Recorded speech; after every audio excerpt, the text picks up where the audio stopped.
õppekavad ja õpin ära kõik, mis on võimalik õppida Eesti muusika kohta. Ja ma saan kohe aru, et pool aasta on liiga lühike aeg, et ma pikendasin poole aastaga ja siis ma pikendasin veel 1 aastaga ja siis lõpuks ma olin Eestis 20 aastat. Ja nüüd ma olen oma otsadega Soomes ja ma sain ühe lapse, kui ma sinna kolisin, see on nüüd varsti 7 aastat tagasi. Olin emapuhkusel seal ja siis oli aega mõelda ja siis ma mõtlesin, mis nüüd teha. Ma tahtsin kuidagimoodi veel edasi minna selle oma huviga Eesti-Rootsi muusika vastu. Ja astusin Åbo Akadeemii doktorantuuri, see oli 2019. Sellepärast, et ma tahtsin mõelda, ma tahtsin lugeda hiidematerjale ja ma tahtsin ka inimestega kokku saada, tahtsin ringi sõita ja intervjuusid teha ja siis tuli koroona ja siis ma jäin koju istuma. Ja ma pean siin kohal ütlema, et mul oli väga suur vedamine, et nii Rootsi kultuurfond Soomes kui ka Rootsi kirjandus selts Soomes, nad toetasid minu doktorantuuri, nii et ma olen saanud täiesti tegeleda selle teemaga. Ja täna ma hakkan rääkima, ma kirjutan erinevaid artikleid, aga üks nendest on vägagi seotud vormiga.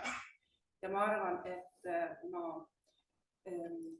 nii mõndagi siin ei ole varem olnud väga hästi teada. Ja ma arvan, et me võime võtta esimest slaidi ette nüüd. See on esimene. Me tagasi minema. Jaa!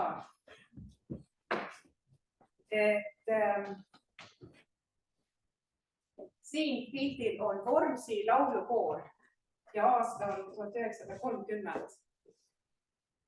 Ja enne, kui ma nüüd lähen selle koori juurde ja selle küsimuse juurde, mida nemad koos tegid muusikaga, siis ma võtan välja paar pilti või nagu mul oli paar kokku olukorda, kui ma mõtlesin, et nüüd ma enam ei saa, mida ma nüüd kuulen või mida ma saan teada. Üks oli siis, kui ma õppisin Viljandis 94 koos Oskar Fribergi lapselapsega, Jaanaga. Ja Jaana rääkis mul ükskord, me sõitsime bussiga ja siis ta ütles, et tema vanaisa mäletab, kuidas tantsida pulmatantse. Ja siis ma mõtlesin, pulmatantsud, oot, seda tantsiti ju 150 aastat tagasi või 100 aastat tagasi. Kuidas võib ta mäletada ja mis ta mäletab?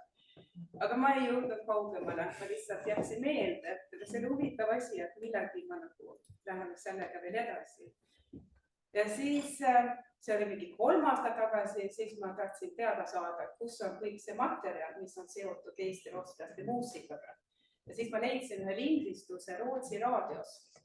Ja see oli tehtud 60-ndatel ja seal oli see Viktor Aaman oli seal, kes oli siin kooliõpetaja, kes oli pani kokku kõik need eesti-rootslaste kohta käivad raamatud Rootsis.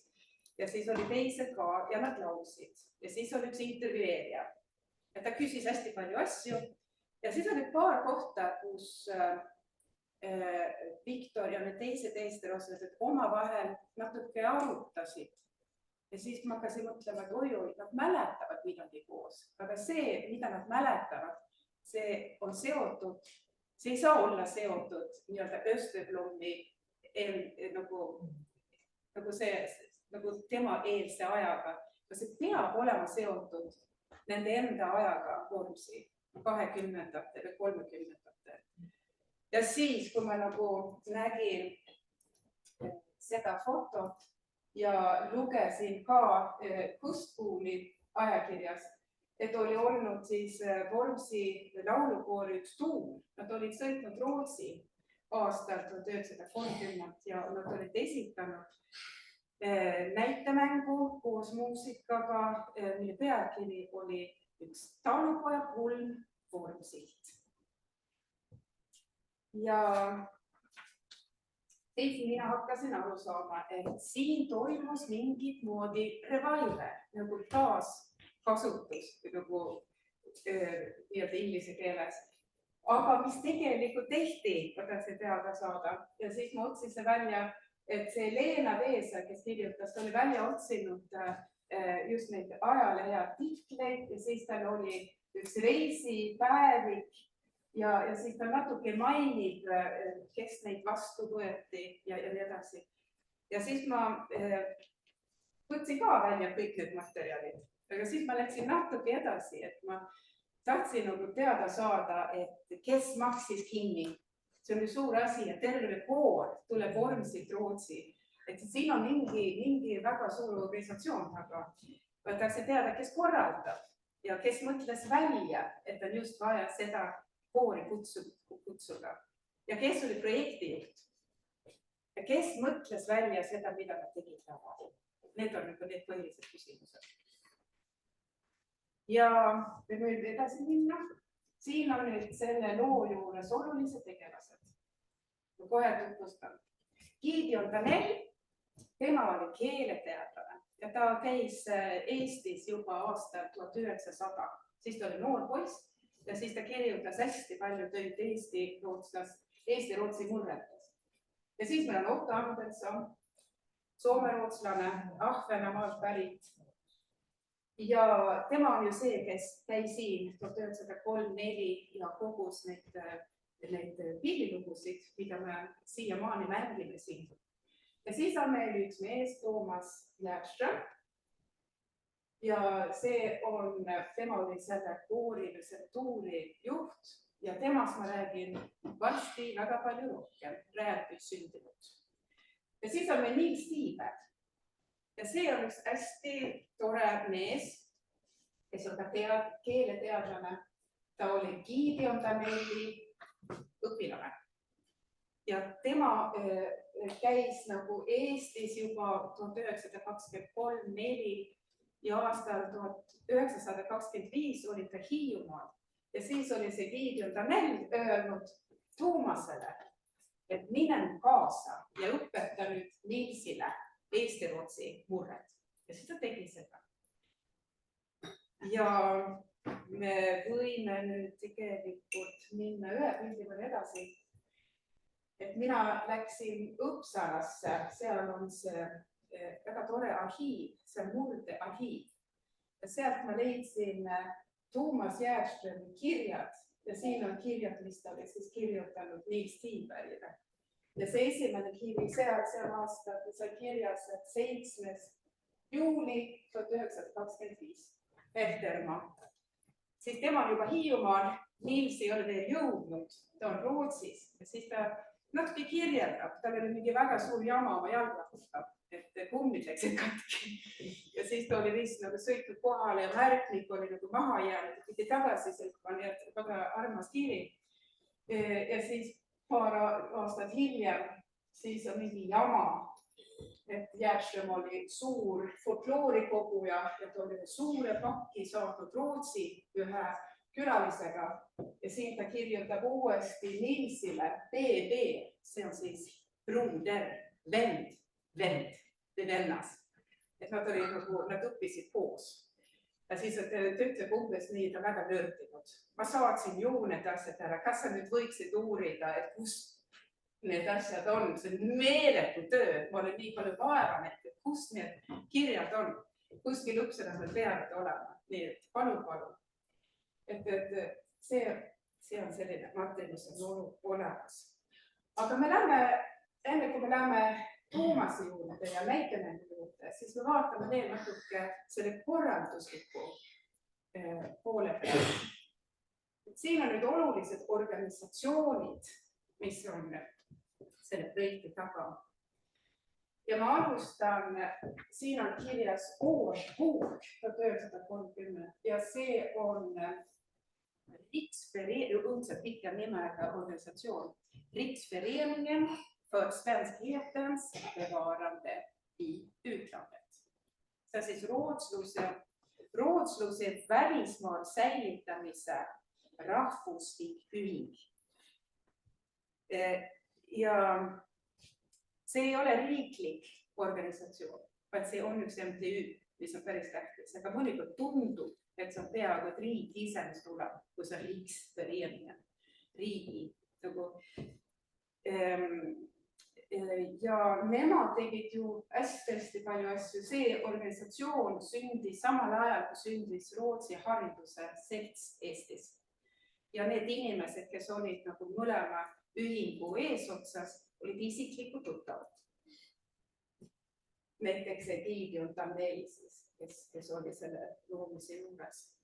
Ja ma räägin hästi natuke sellest, et mis ühing see ikka oli, siis saate natuke aru, et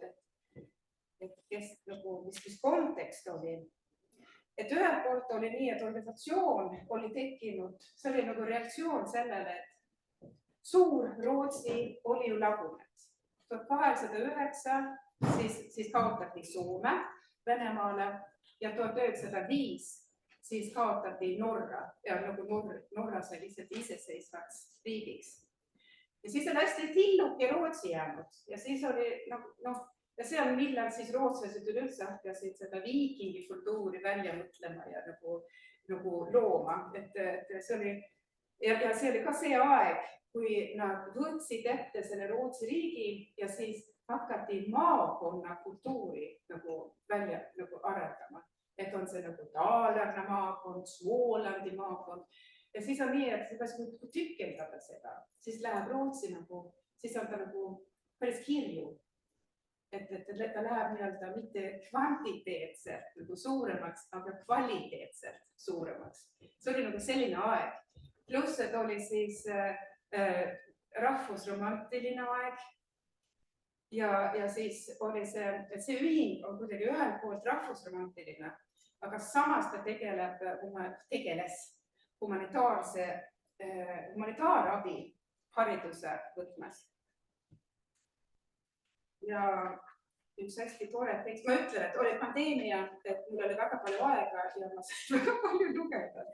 Et ma vaatasin päris korralikult seda ühingut ka. Ja siis ja see, ma ei teadnud seda enne, et selle ühingu mõtte oli tegelikult sündinud Eestis. Mitte küll Vormsil, aga Noarootsis. Seal oli siis nagu selline Uppsala tudeng nimega Wilhelm Lundström. Ta oli sinna läinud ja see oli 1892.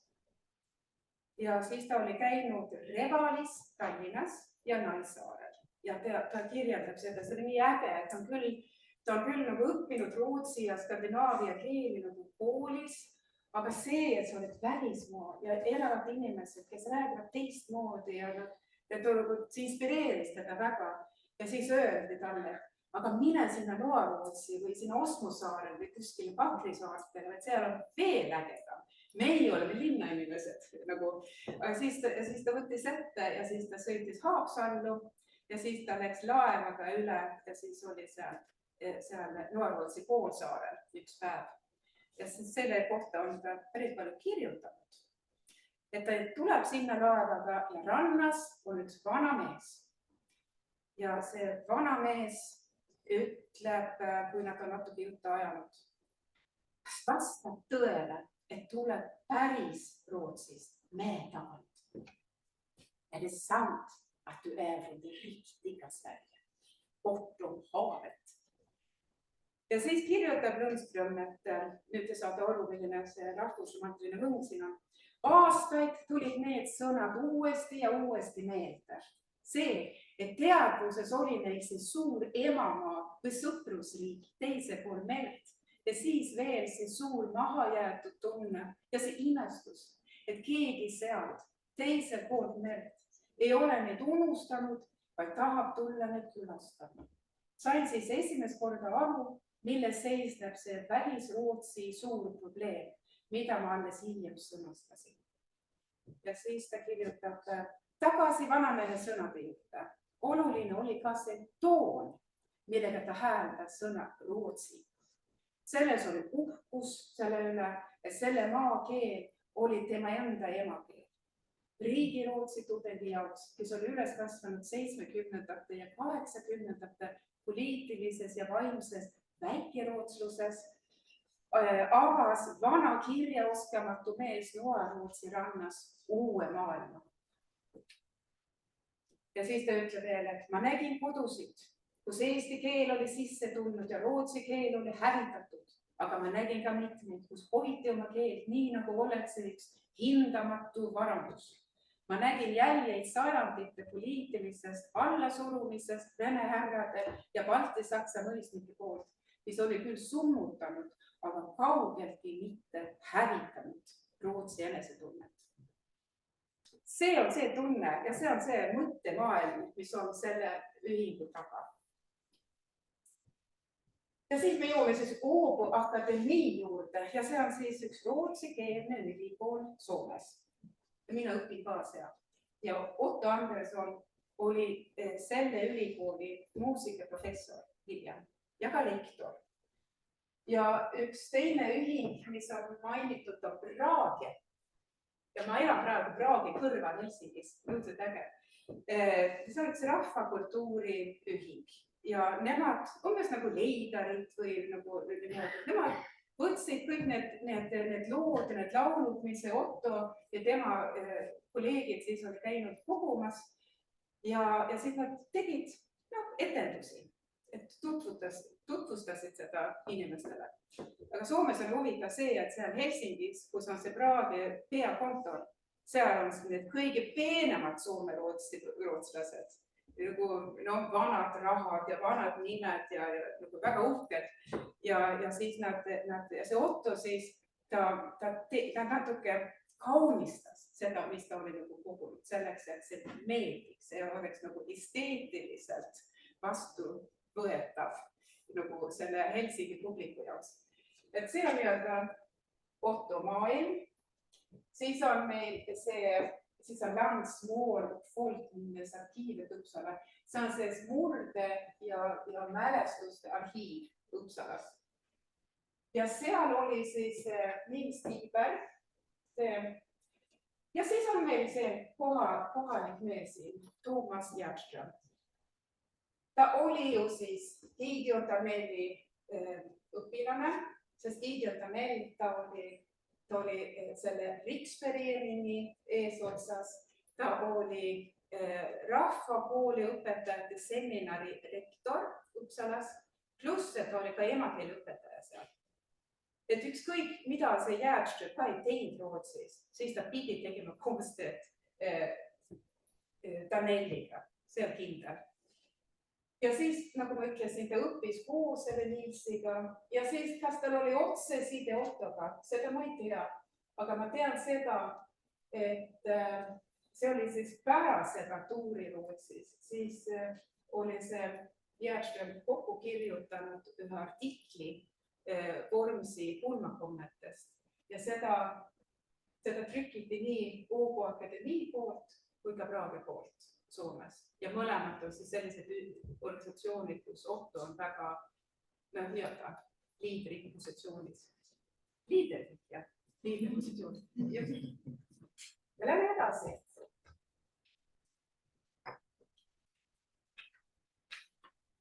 Ja miks see Vormsi laulukoor siis? No, seda on üks koor, mis on mainitud selle reisipäevikus. Ja see on laulukoor nimega De Svenske. See on siis rootslased. Et see oli selline aeg, et see oli väga nagu Estonia Voices. Ja siin on kirjas, et see oli maailma tuntud koor. Ja nad olid Tallinnas juba 1923 ja siis nad olid siis uuesti 1928. Nad käisid laulupeol ja siis nad laulsid Tartus ja siis nad tulid Haapsallu. Ja Haapsalus oli nii, et Vormsi koor laulsid neile. Ja siis on nagu kirjas, ajakirjas Kusku, et see Riigi-Rootsi koor oli siis öelnud, et nende kaasmaalaste lihtne laul ajaks neil pisarad silma. Et see oli nagu selline väga emotsionaalne kokkusaamine. Ja pärast tuli nagu see koor ka neid noori koorilauljad. Nad näitasid neile Stockholmis. Tegid kontsertid ja tegid toredat asju. Ja nüüd vaatame siis küsimust, Miks 1930? Lähme edasi ühe slaidi võrra. Siis oli Stockholmis üks suur näitus, käsitöö, disain, arhitektuur. See oli modernismi tulek. Ja see on hästi huvitavad tekstiga selles. Mulle õudselt meeldib üks selline kandev mõte, et need ideoloogid nagu selle taga, nad ütlesid, et Euroopas on olemas A-ühiskonnad ja B-kategooria ühiskonnad. A-kategooria on siis nii, et seal on nii modernne, et modernsus on olemas nii linnades kui maal, isegi põllumajandus on modernne. Siis on see B, siis on niimoodi, need on nii maa jäetud, et isegi nende linnaelu on pigem nii-öelda e-moderne kui moderne. Ja siis oli nagu selle näituse mõte oli see, et nüüd me võtame Rootsid ja tõstame kogu Rootsid nagu ühiskonnast B-A poole. Aga siis mõtles see Riksförening. Riksförening mõtles, et ja nüüd ma olen vaadanud Riksföreningi aastarakki nagu raamatut, mida nad kirjutasid enne seda suurt näitust, mida nad kirjutasid pärast. Nemad mõtlesid, et see platvorm, see on super PR-platvorm ja kirjutas väga suure projekti, et nad tahtsid võtta kogu maa ajakirjanike kätte ja siis näidata neile, mismoodi see Rootsi on ja siis mõte oli see, et nad pärast läheksid koju ja siis hakkaksid meeletult palju kirjutama Rootsist. Väga heas võtmes siis loodetavasti. Ja nad taotlesid tõesti mega suuri summasid. See oli nagu, ja siis aasta hiljem, 1931, siis on hästi lakooniliselt kirjutatud, et ei saanud nii väga palju. Nad said umbes, ma lugesin, et võib-olla oli 3-4% sellest, mida nad olid taodelnud. Ja oli ainult see Eesti-Rootsi kool, mis tuli. Ja selles mõttes oli nagu suure plaanidega välja kukkus teistmoodi. Aga nüüd lähme konkreetselt Toomas Järštöö juurde. See on üks foto siis tehtud Vormsil. Tema oli siis sündinud Rääbis aastal 1905 ja ta õppis Rootsis rahvakooli õpetajaks. Ta läks sinna 1923 ja tuli tagasi 1927. Ja ma ütlesin siis, et ta oli nagu siis tuttav, see oli Guido Danelli ja Nils Tiibergiga. Ja kui ta oli Tiibergiga Hiiumaal 1925, siis ta vist sõitis nagu kodunt läbi ka teed tagasi, sest seal arhiivis Uppsalas on olemas 31 laulu, mida ta kogus siit selle suve. On ka 3 vanasõna. Ja siis ta oli istunud seal ja tõlkinud seda kõike väga ilusti riigilootsi keelda. Ja ma arvan, et seda ta tegi nii hästi, et tema õpetaja siis Guido Danell ütles, et mul on siin midagi, mida mina kogusin paar aasta tagasi. Et võib-olla sa võiksid neid ka tõlkida. Ja seda ta tegi. Et oli nagu näha, et Danell vist nägi, et seda mees saab täitsa nagu kasutada tulevikus. Ja kui ta oli valmis oma õpingutega, siis ta tuli Vormsile tagasi ja hakkas töötama. Aga ta jäi Uppsala arhiivile neid murdelisi laule ja teksti koguma. Ja siin koha peal on nagu tähtis see, et ta tegi seda raha eest. Ta sai tegelikult raha sellest, mis on nagu päris unikaalne. Ja see tähendab võib-olla ka, miks ta nii palju kogus. Et ta kogus... ta hakkas peale siis 1925 ja siis ta tegeles sellega sõja alguseni. Ja seal on 62 materjali kogu on olemas seal Uppsalas, mis on siis Tuumase kogutud. Ja seal on ka nagu laulud, mis on pulmaga seotud. Ja muidu oli ta väga aktiivne mees, ta oli laulumees, ta oli Vormsi kõige parim sportlane ja ta oli ka karskuseltsi rajaja ja poliitik. Ta sai päris palju hääli. Ja siis ta töötas Norbis kooliõpetajana aastast 1929. siis täpselt, mis juhtus, ma ei tea. Siin on natuke erinevad versioonid, aga juhtus nagu selline olukord, see oli 30ndate keskel, et ju ta oli väga aktiivne ja tubli, aga mitte kõikide meelest. Et mõned tahtsid ta saarelt ära saata, Setomaale. Siis on sul küll vaenlased, eks ju? Ja siis kuidagi juhtus nii, et ta sai seda natuke ringi, nad tegi seda natuke ringi, nii et ta saadeti Osmo saarele. Ja Osmo saare kooliõpetaja tuli siia. Ja Osmo saare õpetaja on olnud natuke, millegi, et ta vist natuke liialdas. Ja nad ei olnud väga rahul temaga Osmo saarel. Neil ei ole väga hea meel, et tuli nagu tubli Toomas tuli sinna ja ta kogus ka sealt nagu lood ja folkloori ja siin ma võin seda ka nagu öelda, et jah, huvitav on see, et ta kirjutab osa asju pseudonüümi all, Per Kunde. Ja Per Kunde on väga huvitav nimi, sest kui vaadata neid rootslaste nagu need maksekirjad, nii-öelda vabameeste kirjad, siis oli kirja seda, et kui palju igaüks pidi maksma ja siis oli nii, et nii ja naa palju seda ja nii ja naa palju toda Per Kunde, talumehe kohta. Ja, et see mõttes on see suurepärane pseudonüüm. Ja siis võime ka nagu mõelda, et okei, et siis on ju rootslasi palju rohkem inimesi, võiks öelda, siin saare palju rohkem. Aga samas on ju väga, ma kahtlen selles, et ei olnud teada, kes oli Per Kunde ja kes tegelikult oli kõiki kirjutanud. Nii et ma arvan, et ta pigem kasutas Per Kunde mitte selleks, et salaja midagi teha, vaid teha nii, et oleks nagu selge, et see on artistina, et ta on tema loominguline külg. Et Toomas Järström oli kooliõpetaja. Toomas Järström kirjutas asju ajakirjale Kõskuum, mis oli seotud õpetajate koosolekutega ja saare kultuurieluga, tegi raporteid. Aga kui ta luuletas, siis oli Per Kunde.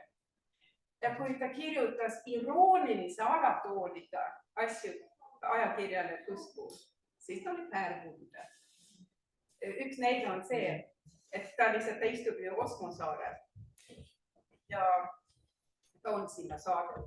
Tema teab väga hästi, kes on selle taga muidugi. Ja ta kirjutab siis sellised lookesi ajakirjale Kõskuum. Üks on näiteks selline sula. Jää sula. Valts. Kirjutab. Ja ta niimoodi terve tekst ütleb seda. Miks te pidite mind siia saatma? See on nagu, ta oli lihtsalt näitab keskmist sõrme selle tekstiga. Ja siis on järgmine selline, siis ta lihtsalt, lugu lihtsalt oli sellest, et kevad tuleb. Ja jää sulle peale seda, et varsti saame jälle nagu ühendus maailmaga. Et see oli nagu, ja siis ta kirjutas ühe teise, mis oli pealkirjaga Post tuleb. Ja siis ta nagu, see oli nii maha jäetud nagu tunne, aga siis ta kirjutas sinna alla Per Kunde. Et küll nad teadsid väga hästi, kes oli kes. Ja ta kirjutas ka luuletajana, seda avaldatud ka, see on üks luuleantoloogia Eesti-Rootsi luuletajatega aastat 1927. Ja selle pealkiri on Ekon från Österled, kajad ida poolt. Ja siis ta kirjutas siis ka lavakavad Per Kunde nimel ja üks oli siis see üks talupoja Vormsi ja siis ta kirjutas ühe, mis oli, ta pühendas seda Vormsi koorile, kui koor sai 10-seks.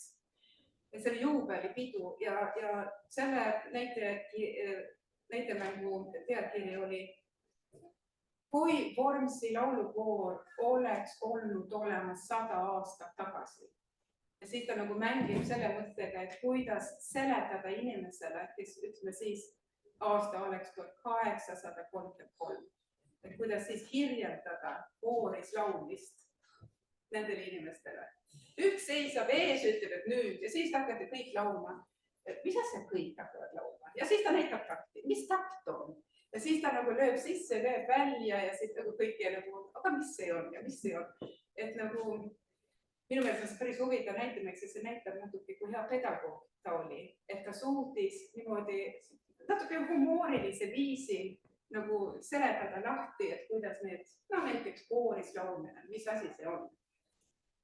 Ja ta oli ka üks hästi ilus tekst sellest, ta kirjutas selle nagu jõululaupäev ja kuna nagu jõulude aeg oli nagu vanasti siin, nagu see nagu pulmade aeg, siis ta kirjeldab, et on nagu üks väikene tüdruk, üks väikene poiss on oma vanaema ja vanaisa juures. On jõulude aeg ja neil on kuldpulm.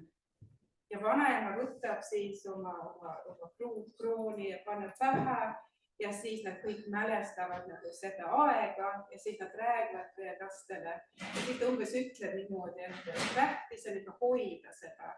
Ja siis neil lõpeb sellele, et see tüdruk ütleb, et kui mina üks päev suures kasvan, siis mina tahan ka nii ilusa krooniga peenduda. Nagu selline, et ta populariseeris nii-öelda rahvakultuuri väga isikupärasel moel. Nii, ja miks me siis ei tea tema kohta nii väga palju rohkem? Võib kohe võtta järgmise pildi, kõhutunn ei valetanud.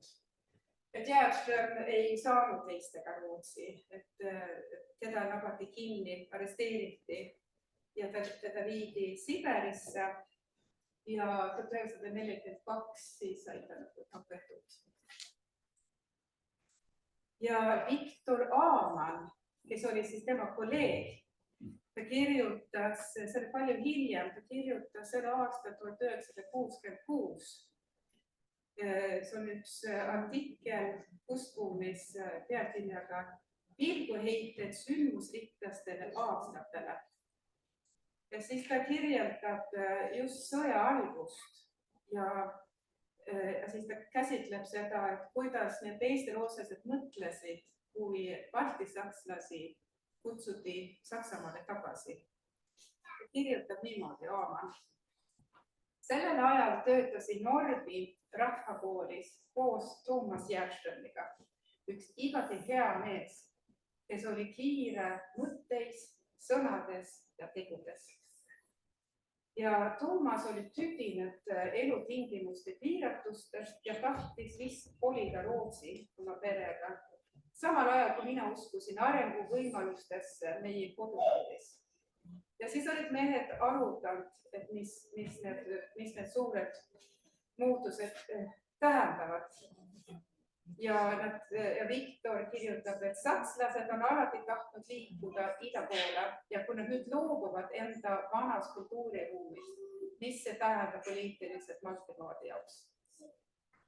Ja mina arvan, kui nüüd olen tutvunud tema isiksusega ja tema loominguga ja siis ma arvan, et kui ta oleks olnud koos Aamanniga Rootsis pärast sõda, ta oleks olnud, nii nagu öeldakse, Hans Böör, Eesti rootslaste pealik. Ma arvan, et Toomas oleks olnud üks väga-väga oluline inimene. Ja eriti kuna ta oli isiklikult tuttav selle Niels Tiibergiga, kes pärast sõda just hakkas süstemaatiliselt koguma murdeid ja laule ja nagu kõiki, mis oli nagu võimalik koguda, seda ta kogus. Et ma arvan, et ta oleks raudselt olnud selles rühmas ja kõik raamatut ta kirjutab. Eks ole, Maria? Ja. Får jag lite annat Ja.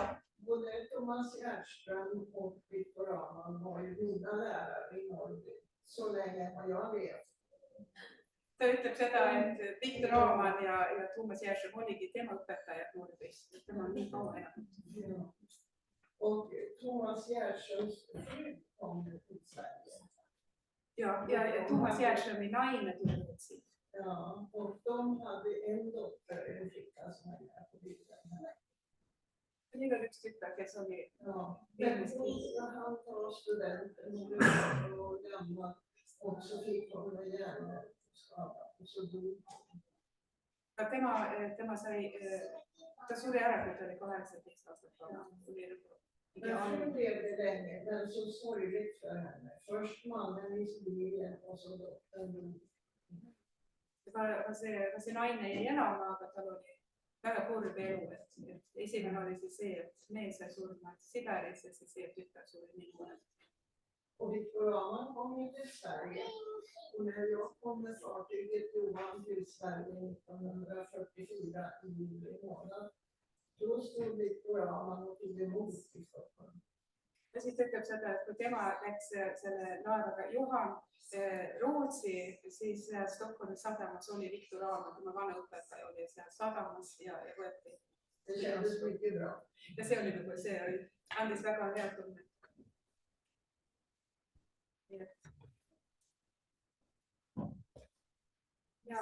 Ja mina pean ütlema seda, et kui ma olen nii kaugele jõudnud, siis ma ei saa tükk aega edasi töötada.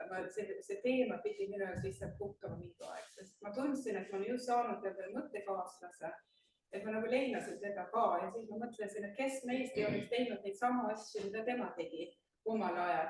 Et nagu see ajalugu läks nagu kõik see nii, et vahet ei ole nagu, aeg natuke aeg on see, mis meid eraldab, aga midagi oli tema elus väga tuttav.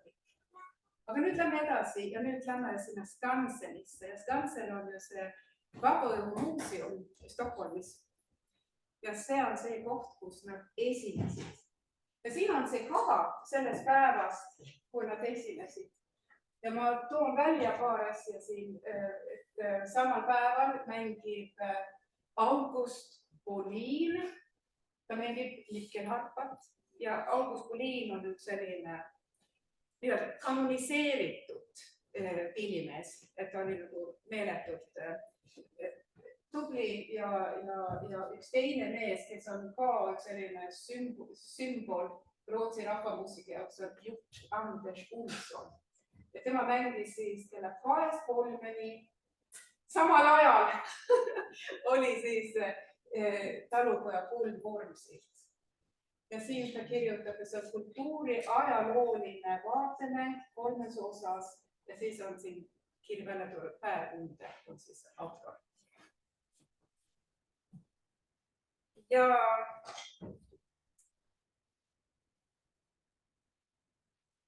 Ja siis ma olen nüüd, see käsikiri ei ole olemas, et ma ei saa nagu näppuga näidata täpselt, mida nad tegid. Aga ma näen, et ajakirjanikud kirjutavad sellest, mida nad nägid. Ja selle põhjal saame natukenegi aru, mida nad tegelikult tegid seal raha. Ja see on esimene kord ajaloos, kui Eesti rootslased ise olid Rootsist ja ise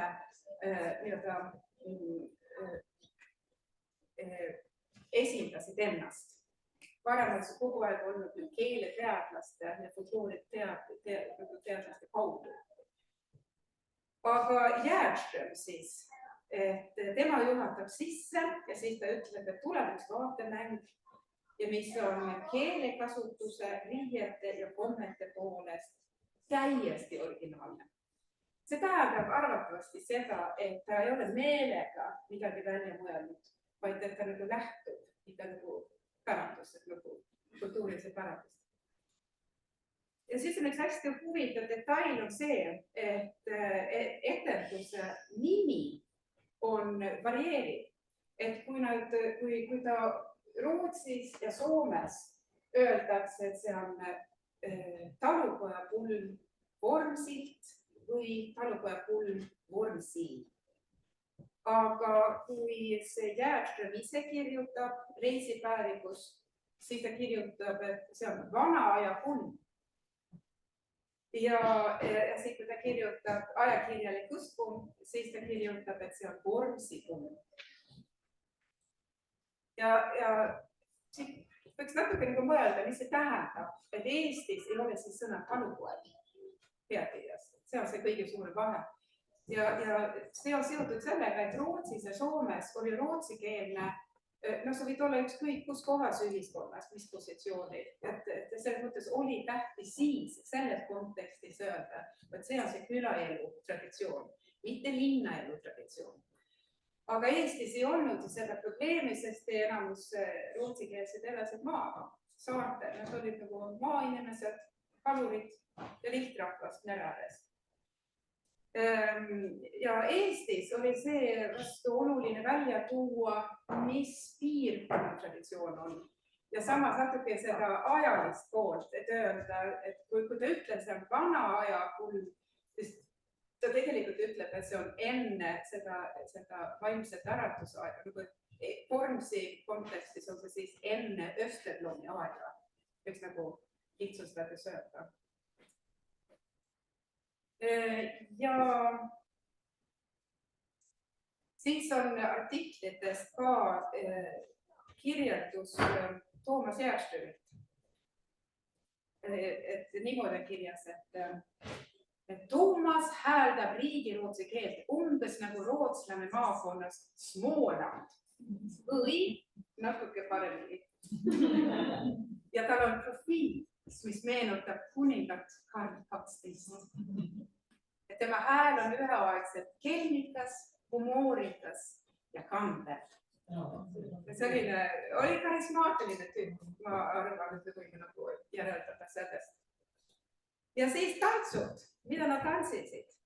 Nad tantsisid vanavalsi ja polkat ja siis oli veel üks tants, mille nime meie outsiderid, no ütleb see ajakirjanik, meie outsiderid ei tea. Ja pille ei ole kuskil mainitud ja tundub, et nad tantsisid laulude saatel. Ja nüüd tuleb sellega, et need laulud siis, et mulle tundub, et Järvstöö oli väga palju neid kogunud ja neid tõlkinud ja ma arvan, et muidugi ta kasutas neid. Aga Rootsi kõrva jaoks või riigirootsi kõrva jaoks ei olnud see väga kerge nagu ei olnud väga kerge aru saada, millega tegemist. Esimene asi, millest ta aru ei saanud, on see, tegemist on lauluga, kuna need on nii lühikesed. See ise ütleb, et need on vanasõnad. Aha, oli see laul või ei, see pigem vanasõna. Ja siis olid need kohalikus murdes, nad laulsidki murdes. Aga ajakirjanik kirjutab, et see on eesti keeles. See tähendab seda, et absoluutselt ei saa aru, eks ju. Ja siis võime nagu öelda seda, et järeldus on see, et laik kahjuks ei töötanud hästi kultuurilise pildina välismaal. Et nad üritasid küll. Aga muud elemendid, mis oli laval, need said analüüsitud rahvusstereotüüpide järgi. Seega on kohe, kui midagi oli punane ja sädele, siis oli see venepärane. Ja siis oli midagi, või et siis oli nagu midagi, mis oli nagu meenutas Rootsi, siis oli rootsipärane. Ja siis oli veel üks hästi huvitav selline stereotüüp, see on see mitte rootsipärane. Ta nagu igati pidi üritas, aga mitte kuskil ei ole kirjas, et see oleks nagu Eesti-Rootsi. Et see nagu huvitav. Ja siis on nii, et kui nüüd vaadata seda artiklit pulmakommetes, mis Järvstöö kirjutas, siis on väga huvitav küll, et nagu see üldaeg on vist 1850. Rusvormi nagu aegne aeg. Aga ta kirjutab oma artiklis, et pulmad hakkavad niimoodi peale, et lõõts tuleb. Lõõts tuli ju eelmise sajandi vahetuse ajal, mitte 50 aastat varem. Ja see teeb seda, et tundub, et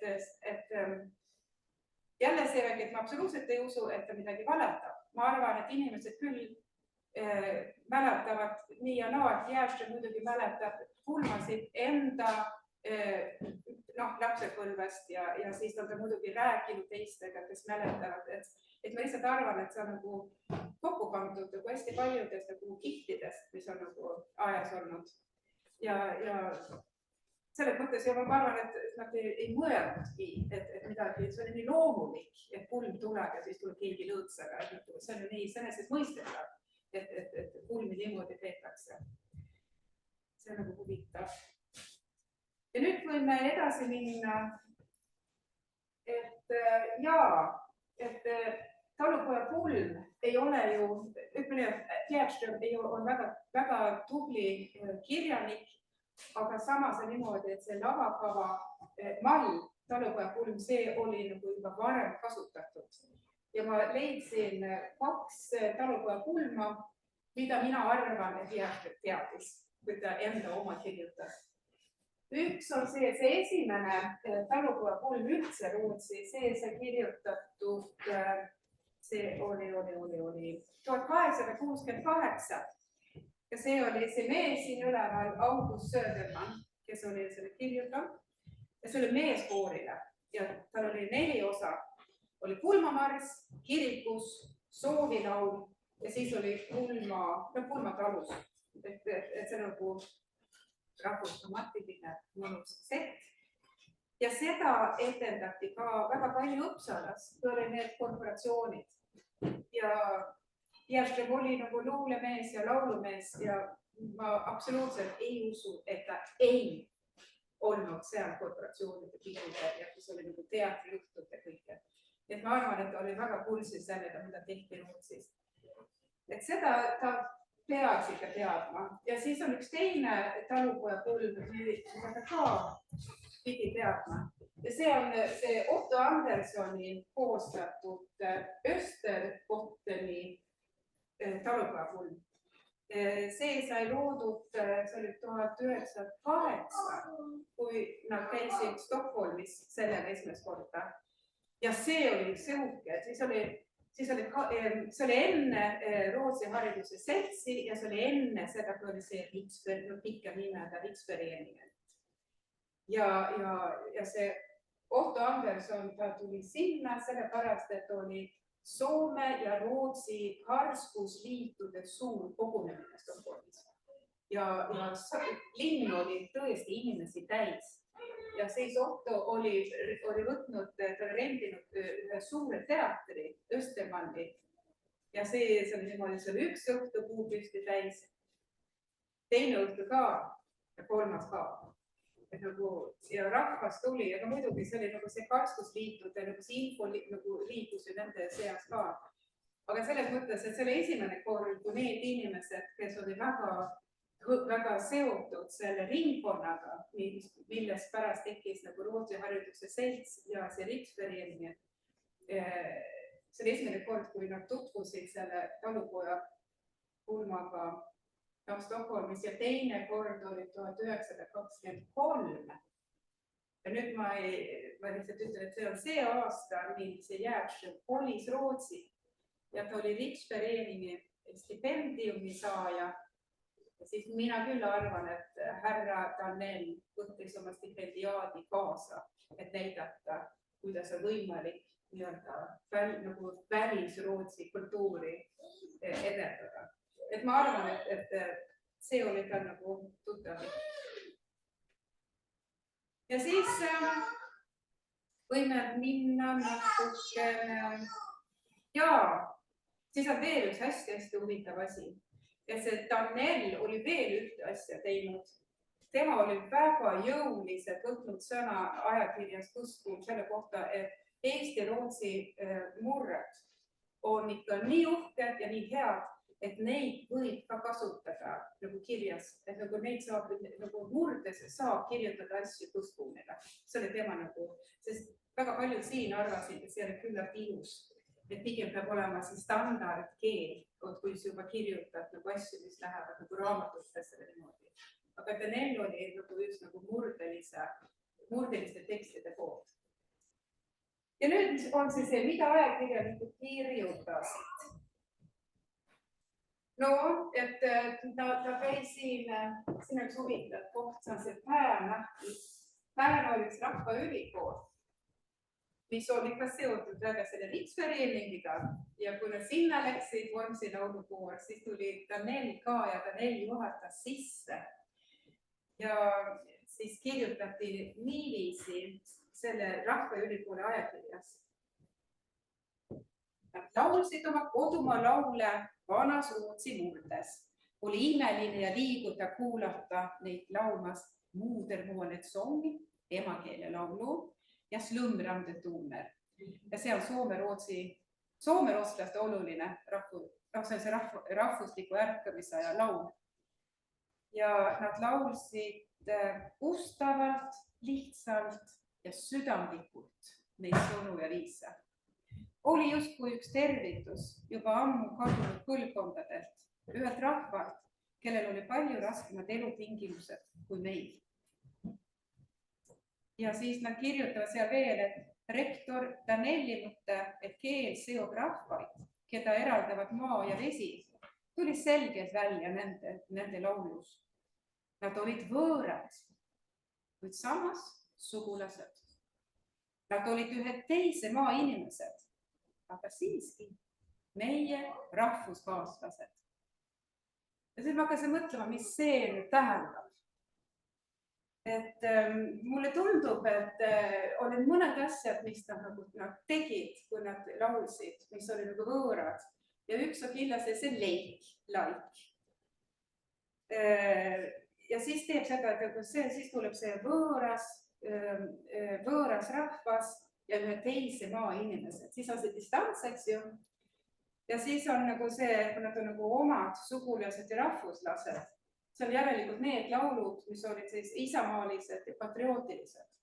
Et nad tegid kahte asja Rootsis, ma avastasin. Ei olnud see nii lihtne. Ja siis ma olen ise mõelnud, et see on just nagu see suurrootslus või pannrootslus ja siis on see eesti rootslus. Need on kaks erinevat pihti, eks ju. Ja mõlema jaoks on juured väga tähtsad. Ja juured on siis niimoodi, kui me räägime Eesti-Rootsi pildist, siis on juured vanad. Aga nad on juurutatud siin, nende sajandite jooksul, kui nad on elanud Eestis. Aga kui me räägime Suur-Rootsi ja Pannrootsi juurtest, siis on juured mitte vanad, vaid ürgvanad. Ja siis nad tulevad sellest ajast, kui nad veel elasid emamaal Rootsis. Siis on see hästi vana suhe, mis on see, millele. Pluss, et see kaasaadne, et laulame kõik koos standardkeeles, kirjakeeles saame kokku. Ja ma võin nagu lihtsalt näidata. Järgmine pilt tuleb. No, ma vaatasin, kui ma hakkasin nagu võrdlema seda, siis ma vaatasin, et mis kava oli siis. Ja kui vaatame seda pannroostust, siis oli kirikukontserdi kava, mis oli standardkeeles, olid vaimulikud ja isamaalised laulud ja lauljad, kes esinesid, nad olid koorilauljad ja rootslased välismaal. See on nende rolli nimetus. Ja need kultuurilised laenud, mis on aktuaalsed, need on siis laulud ise, mis on lihtsalt üle võetud. Ja Rootsi on siis emamaa. Ja samas on see ka selle suurrootsluse kaasaegne keskus. Ja identiteet on siis, et eesti rootslased on siis osa suuremast rootslusest. Aga eesti rootslus, siis on see teine kava, mis on see talupoja pulm siis.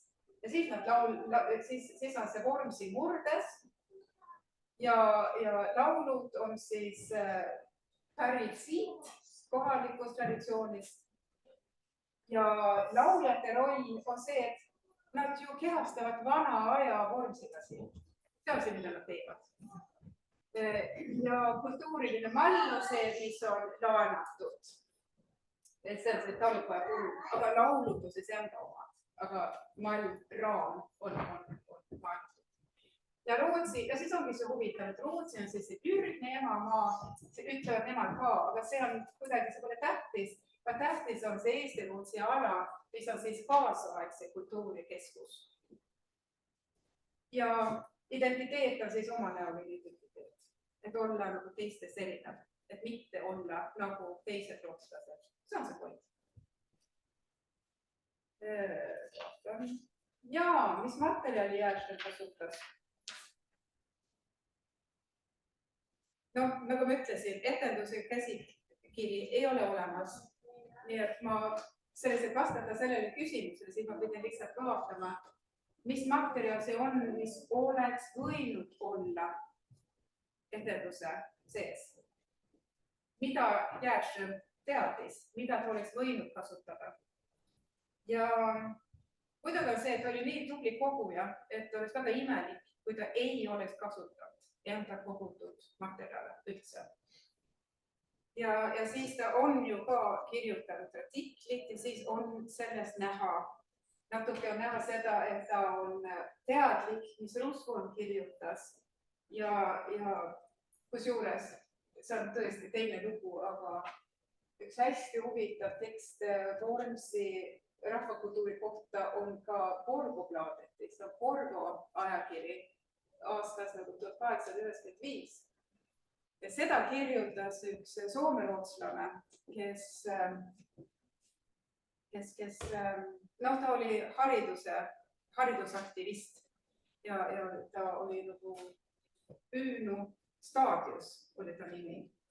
Aga huvitav on see, et ta kirjutab seda oma väikest teksti ja siis ta kirjeldab, kuidas Vormsi oli sellel ajal. Et tema tahab tegelikult koguda raha, et toetada rahvakooli. Ja siis te saate kohe aru, et ta järelikult kirjeldab Saart kui kirja oskamatust mehka. Et ta kirjutab Saart nii maha, kui üldse nagu saab. Selleks, et öelda, et nüüd mina pean tulema projektiga ja siis ma nagu teen korda seda kõike. Ja siis ta kirjutab, nagu ta oleks koha peal olnud ja kuulnud pulmalaule. Aga väga huvitav see, et kõik need laulud, mida ta ise on kuulnud, on täpselt need, mis on Rusvoni raamatus. Ja sõnad täpselt samad. Nii et ma arvan, et see ei lähe läbi. Ma arvan, et ta oli Vormsil, aga ma arvan, et ta ei käinud pulma peal.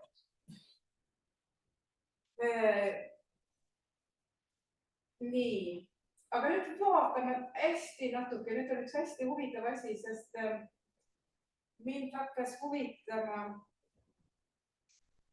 ma vaatan nüüd seda laulu siis lähemalt, mis oleks võinud kõlada laval. Ja ma, kui me ütleme vist edasi minema, see oli üks asi, mis mind väga huvitas. Et Järström kirjutas seda rahvalaulu. Keegi on pannud see sulgudesse ja siis on nagu pannud sinna üles, et see on tantsulaulud. Ja mina tahtsin siis teada saada, et kes on seda niimoodi nagu sodid ja millal see juhtus ja miks. Ja siis ma sõitsin Uppsalasse, et seda asja uurida. Aga siis ma sain teada kahjuks, et need, kes teadsid neid asju, selliseid asju Eesti-Rootsi materjali kohta, see oli Ann-Mari Kronström ja Walter Ehn ja nemad olid Estoniaga. Et koos nendega kadus ära just nagu see suuline informatsiooni osa, mis on igal arhiivil olemas. Et on üks inimene, ei pea midagi üles kirjutama, sest see inimene ju teab. Et kui ma oleks nagu Ann-Mari käes küsinud, sest Ann-Mari oli siis olnud Tiibergi assistent juba aastal 1945. Et oli nagu kogu see aeg olnud kõrval. Ma olin siis küsinud, et kuule, kes on sodinud? Siis ta oli kohe kiiresti saanud vastata. Aga teeme nüüd ühe uue pildi. Ma avastasin, et üks väga oluline suhe pärast sõda on selle Nils Tiibergi ja Otto Andersoni vahel. Ja selles kontaktis on olemas ka kirjavahetus Uppsalas. Ja selles kirjavahetuses on aru saada, et kõik need asjad, mis Järström oli kogunud, oli Tiiberg võtnud kaasa ja ta oli sõitnud mitte ainult Otto Andersoni juurde Turku, vaid ta oli läinud Otto Andersoni suvilasse. Ja seal nad olid istunud ja siis tal oli ühel poolt, me võime nagu nüüd edasi minna. Ja nii ta vaatas kõik. See on nüüd Otto Andersoni kogutud leid, laik ja siin on kirjas enamasti TGN. See on Toomas Järström. Ja siis on kirjas täpselt, kus kohas see on Uppsala arhiivimaterjalis. Ja Uppsala arhiivimaterjalis on ta kirjutanud täpselt, kus kohas see on Otto Andersoni materjalis. Nii et ta tegi seda, et need materjalid hakkasid nagu, need olid nagu moodustasid tervikud. Ja see oli küll väga tore. Ja siis on see, et Tiiberg on ütles enda kohta, et ta ei oska noote, ta ei oska kirjutada noote, ta ei oska lugeda noote, ta ei oska noodist laulda, ta ei oska mitte midagi, mis on seotud nootidega. See tähendab seda, et ma arvan, et just kõik, mida Otto ka ei öelnud muusika kohta, siis ma arvan, et see Tiiberg ei saanud midagi vastu öelda, mida ei julgenud. Ja see teeb seda, et Otto Andersoni mõte on selle tantsviisa taga. Sest Otto Anderson, kui ta oli siin käinud 1904, siis ta oli kirjutanud ka, ta kirjutas kokkuvõtlikult, et Eesti-Rootsi muusika ja laul ning ka Eesti-rootslaste positsioon üheskonnas ning see nende ajalugu, see ei lähe kokku soome-rootslaste positsiooni ja ajalooga. Ja Anderson kirjutab, et Eesti, Rootsi, need laigid, leigid, tantsuviisid, need on osa varem elavast traditsioonist. Ja siis ta kirjutab päris nagu otseselt, et ei sobi võrrelda neid soome-rootslaste rahvalauludega. Sest see ei ole üks paralleel. Nii et ta lihtsalt tõesti selleks, et luua seda oma soome-rootsi pihti, siis ta pidi nagu seda Eesti-rootsi laulu lükkama nagu võimalikult kaugele. Ja ta nagu ütles, et see on selline ajalooliselt huvitav asi, aga mitte midagi muud. Ja ta kirjutab ka, et need on küll muusika ajalooliselt huvitavad, aga mitte esteetiliselt nauditavad. Need on lihtsalt tantsuga seotud laulukesed. Ja kui ma rääkisin teile varem Praage, neil oli väga peened inimesed publikus ja tahtis just filigraansel viisil välja tuua seda soome-rootslaste. Ja selles kontekstis, ei saanud see leid, et see huvitav olla. Ja aeg läks veel natuke edasi. Otto Anderson suri ära 1969 ja 3 aastat pärast seda või 4 siis kirjutab Tiiberg ajakirjas Kuskuu Eesti-rootslaste lauludest. Ja siis ta kirjutab, ta enam ei kasuta seda tantsviisa, mis on päris huvitav, aga ta ka ei kasutanud Järströmi rahvalaulu, aga ta kasutas mõistet folkliigviisa, mis on see rahvalik laul. Et see on siis nagu nii palju, mis oli võimalik välja otsida siis selle pulmamängu kohta. Nüüd võtame järgmise slaidi. Ma väga tänan. Ja siis võtame veel ühe. Ma pakun teile slogani, kui teil on vaja midagi.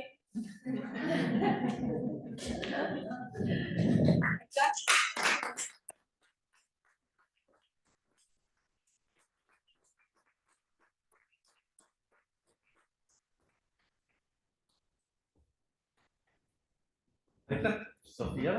Kas keegi tahab küsida või oma lugu rääkida kõigiga seoses? Ma meenutaks, et minu meelest saades seda oma lugu 87 oli, kui keegi mäletab täpsemalt, aga mis materjali põhjal selle kokku pani, seda peab kindlasti veepealise küsida.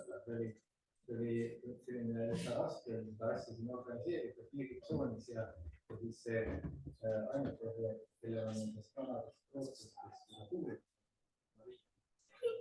Aga selles Maria tundis need asjad ära, millest sa rääkisid. Lihtsalt, et siin tamas on see selle esitatud. Kindlasti enne 88. Just. Väga muidu oli see aga lihtsalt tuleb uurida, mis arhiivi põhjal minu meelest nemad tegid seda meie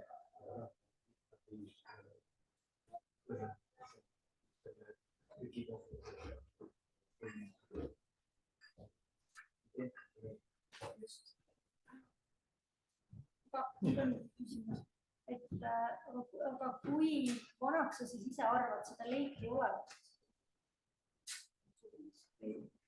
Seda ma absoluutselt. Et see on vana või see on nii, et see on midagi nende oma, okei. Aga kuskilt see ju tuleb, et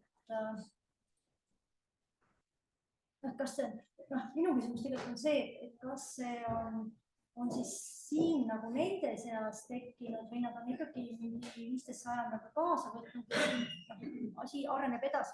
Mina arvan, et kaasavõtt, see on selle mõtte juures on keeruline see, et nad ei tulnud kõigi ühes kohas, et nad ei tulnud ühel ajal.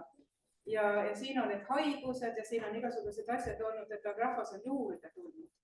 Pluss, et see maailm siin ei ole olnud isoleeritud. Et rahvas on kogu aeg purjetanud ja nad teadsid tegelikult väga hästi, et mis oli nagu, see on lihtsalt selline šovinistlik riigirootlane, see Lundström, kes tuli ja siin te olete täitsa maha jäetud, et selles mõttes nii maha jäetud, see ka ei olnud. Ja tihkusid küll, et rahvas liikus mitte nii kiiresti kui täna, aga selles mõttes on õudse keeruline öelda, et millal nagu mingi, aga selles mõttes see oli juurutatud.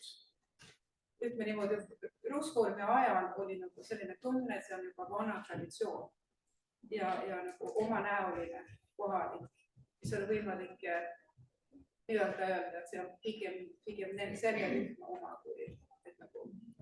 Seda läheb, kirjaliku ülestähendamist hakkas alles 1900, kui Otto üles kirjutas, et enne seda ta oli puhas suuline traditsioon, mis käis pojalt pojale, vanaisalt pojapojale ja nii edasi. Sest pilli mängisid mehed, naised ei mängi.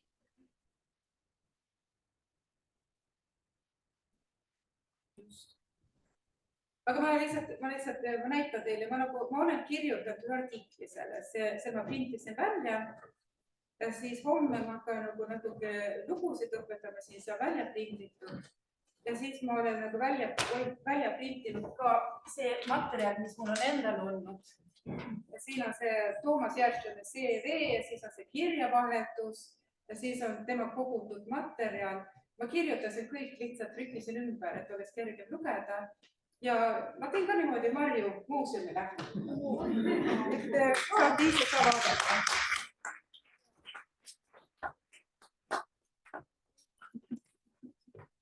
Aga aitäh veel ja sina tegelesid seda. Aitäh. Ja kes?